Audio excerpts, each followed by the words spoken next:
Welcome back to section 3 of chapter 3. In this section, we're going to start looking at logarithms. So we're going to be looking at their functions and their graphs with some basic properties. Some learning targets: we can evaluate expressions involving logarithms without a calculator. That involves some of these basic properties. Evaluate logarithms expressions using a calculator, which are the more difficult ones, but using a calculator makes them not all that much more difficult. Solve logarithmic equations by changing to exponential form. Graph common and natural logarithmic functions. Solve applications involving logarithmic functions. So, first of all, what is a logarithm? A logarithm is the inverse of an exponential function. So if we graphed an exponential function, the inverse is where we reflect across that line y equals x. So the blue one is the exponential function. The red one is the logarithmic. Exponential functions are the fastest growing functions out there. Logarithmic functions are the slowest growing functions out there. And so how do we convert? So a logarithm, we have y equals log base b of x means b to the y equals x. So we can just rewrite these things. So if we have, say, 2 to the third equals 8, we could write this using a logarithm. So we have b to the y. So b is 2, y is 3. So that would be 3 equals log base 2 of 8.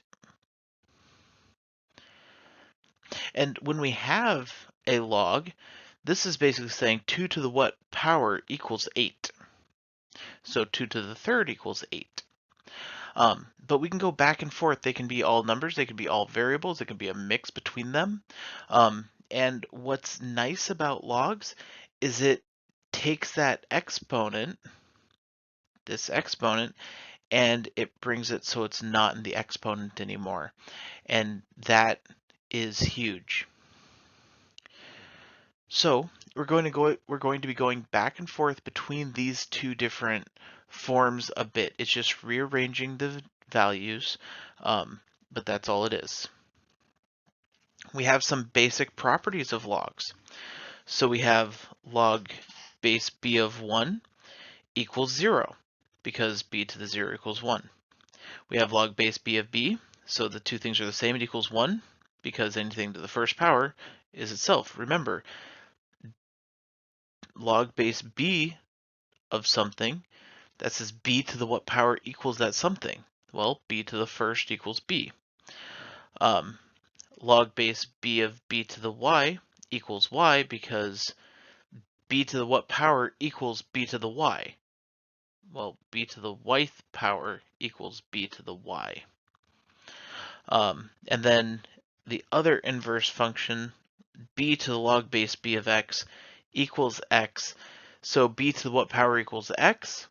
All right, we take that, then we go b to that power, and we get x. So they cancel each other out. That's an inverse function. And so things that you could be doing with logs, how to solve logarithms without using a calculator. So we have log base 3 of 81. This is asking 3 to the what power equals 81. So we could multiply. So 3 times 3 is 9, so that's squared. Times 3 is 27, is cubed. Times 3 is 81, so that would be to the fourth power. That's all it is. Using technology, some calculators let us change the base, but some of them do not. And so what we get is we get the common log, which is log base 10. And this is defined, so log base 10 of anything, I'm going to just say x, equals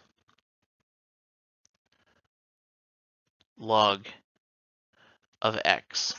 So if we do not write a base, it means base 10.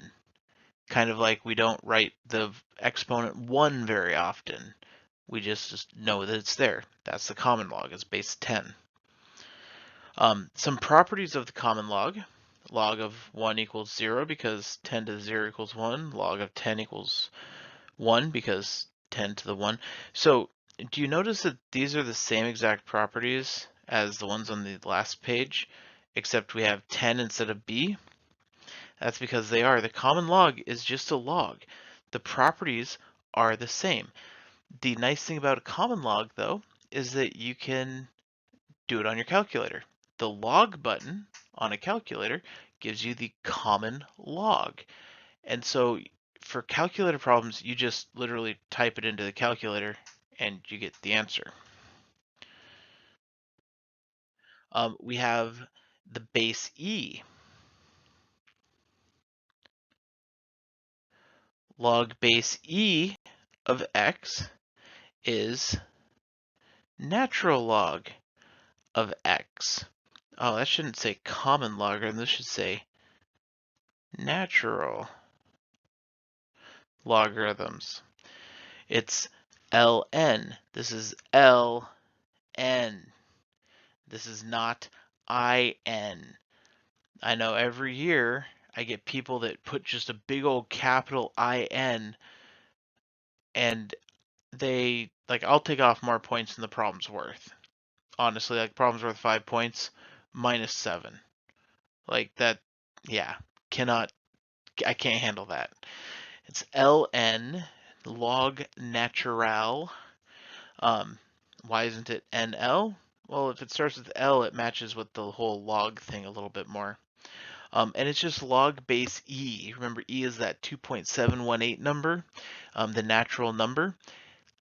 It shows up in logarithms. It shows, which is good because it shows up in exponential, and we like the, we have to be able to do the inverse operation. They're super special in calculus, so I can't wait till we get there. We have basic properties of that. Natural log of 1 equals 0 because e to the 0. Notice these are the exact same properties as before, except instead of b or 10, we're using the number e. Everything's the same because the natural log is just a logarithm.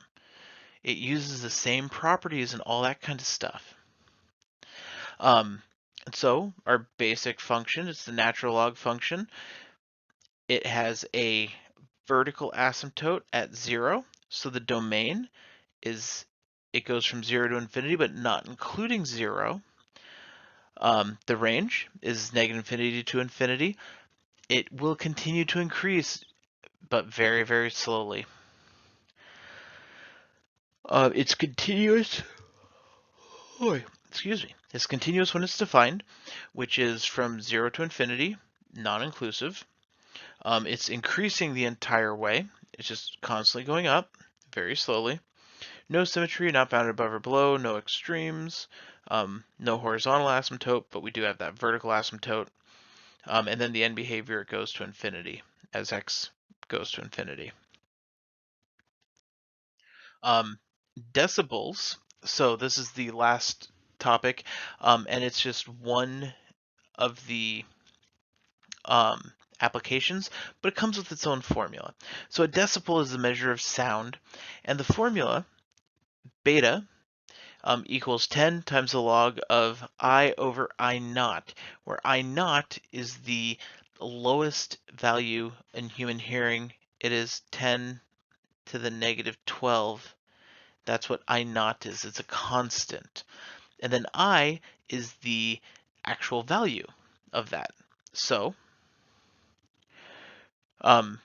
these are just some approximate intensities. So hearing threshold, this is the quietest thing we can hear, is 10 to the negative 12th. And then we have other things coming up. So how would we do this? If we wanted to know how loud is a jet at takeoff, beta will equal 10 times log of I, a jet at takeoff is 10 cubed, over 10 to the negative 12. So we have 10 cubed over 10 to the negative 12. We divide, we subtract the exponent. So 3 minus negative 12 is 10 times log of 10 to the 15. Now there's one of those properties, the one that said log of 10 to the power is just equal to the power, because it's asking 10 to the what power equals 10 to the 15th. The answer is 15. 10 to the 15th power equals 10 to the 15th. So this is just a 15, 10 times 15. That's like the worst beta ever. Beta equals 150 decibels. dB, that's the unit. Decibels. So beta equals 150 decibels was that one, and it would be less for some of the other ones, but that's how you find it. It's always the same for decibels. You plug the thing in over 10 to the negative 12, you add 12 to the exponent, the answer will just be the exponent times 10, and you're good to go. So that was a quick introduction to logs, and an introduction, you've seen this before, you saw this last year, but a quick review of logs, some basic properties, and some basic how you use them. So I will catch you in class, but until then, keep working problems, keep asking questions, and as always, happy mathing.